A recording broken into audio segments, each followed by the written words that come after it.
Tumubo ng masaya, mamunga ng masagana.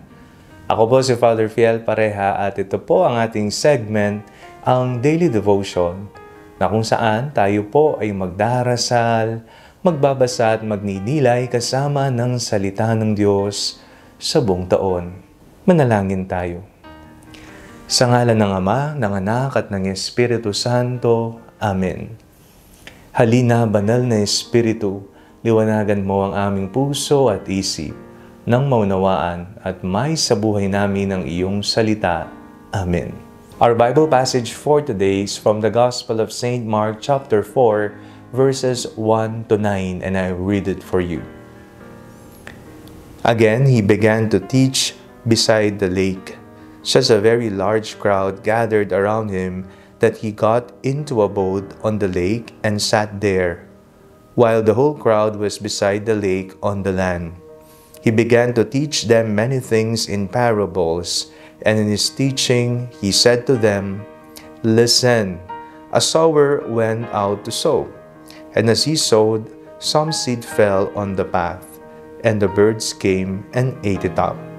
Other seed fell on rocky ground, where it did not have much soil, and it sprang up quickly since it had no depth of soil.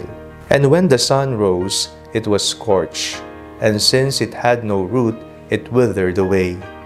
Other seed fell among thorns, and the thorns grew up and choked it, and it yielded no grain. Other seed fell into good soil and brought forth grain, growing up and increasing and yielding 30 and 60 and 100-fold. And he said, "Let anyone with ears to hear listen." Binigyan po tayo ng isang napakagandang kwento ng Panginoon na kung saan matutunawa tayong makinig sa Kanyang salita. Sabi po sa huling talata ng ating binasa, "Let anyone with ears to listen hear."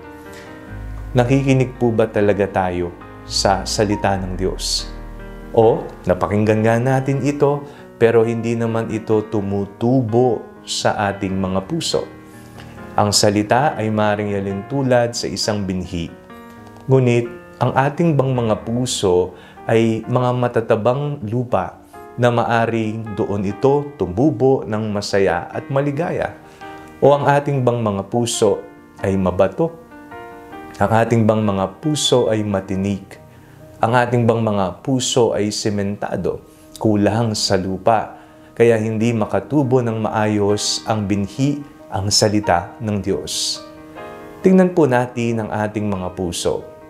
Nakahanda ba ito talaga na tanggapin ang binhi ng salita ng Diyos upang ito ay makapamunga ng masagana sa ating buhay? Palagi po nating i-check kung ang ating mga puso ay nakalaan para sa salita ng Diyos, o kaya naman iba nang pinakikinggan nito kaya hindi makatubo-tubo ang binhi ng salita ng Diyos.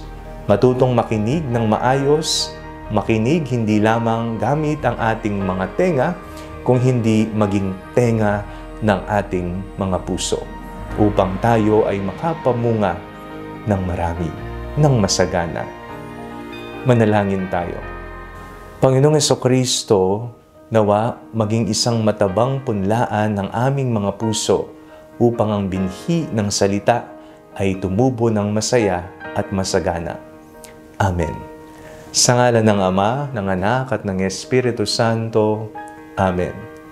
Huwag po ninyong kalimutang i-like ang video ito, mag-comment po kayo and share it with your family and friends.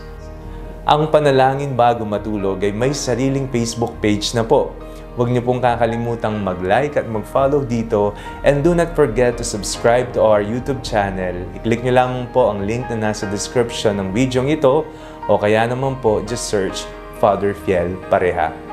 Kung nais niyo naman pong maging updated sa mga kaganapan ng ating pagpapahayag, you can join our broadcast channel dito po sa ating Facebook page. God bless you po.